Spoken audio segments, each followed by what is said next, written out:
जैन सरकार के 12 साल पूरे हो रहे हैं, ऐसे में आप कहाँ देखते हैं 12 साल में कितना अंतर है?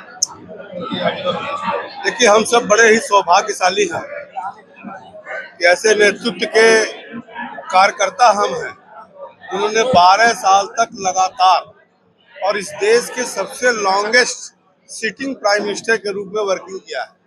कल 10 तारीख है, कल 4399 दिन पूर्ण हो जाएगा,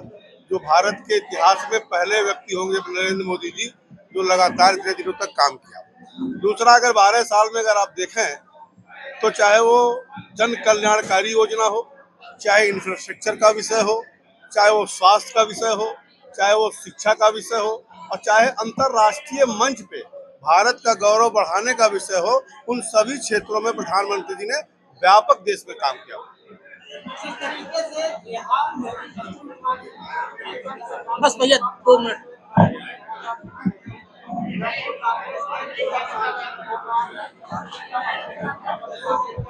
नहीं दे रहा आपका गौरव भैया,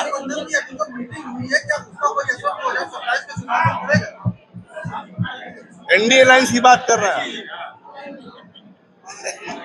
एनडीए अलायंस की बात जो आप कर रहे हो,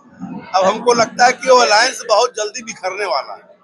जिस प्रकार से कांग्रेस ने अपने सहयोगी डीएमके का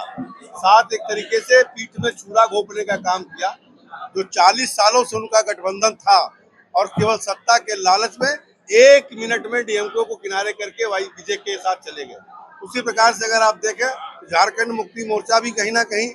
ऊपर नीचे कर रहा, और मुझे लगता है कि 2024 के बाद जिस प्रकार से देश की जनता ने ये देखा कि केवल नकारा राजनीति,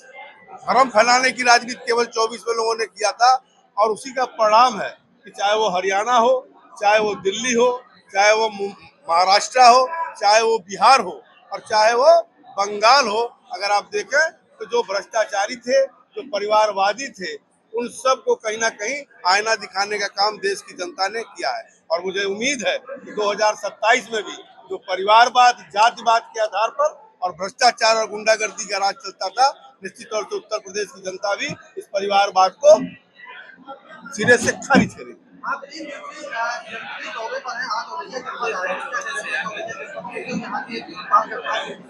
अध्यक्ष बनने के बाद मेरा 6 क्षेत्र में भ्रमण हुआ था, लेकिन कानपुर बुंदेलखंड का जो झांसी वगैरह बेल्ट था छूटा था, इस नाते मैंने बुंदेलखंड का दौरा लगाया, और 3 दिन से लगातार मेरा काम है कार्यकर्ताओं से जाकर मिलना, कार्यकर्ताओं की बातों को भी सुनना और अपने बातों को भी उनको बताना। और जिस प्रकार का उत्साह मैं देख रहा हूँ, मुझे पूर्ण विश्वास है कि आने वाले 2027 में 2017 से बड़ी बहुमत उत्तर प्रदेश में भाजपा को मिलने वाली है। बस।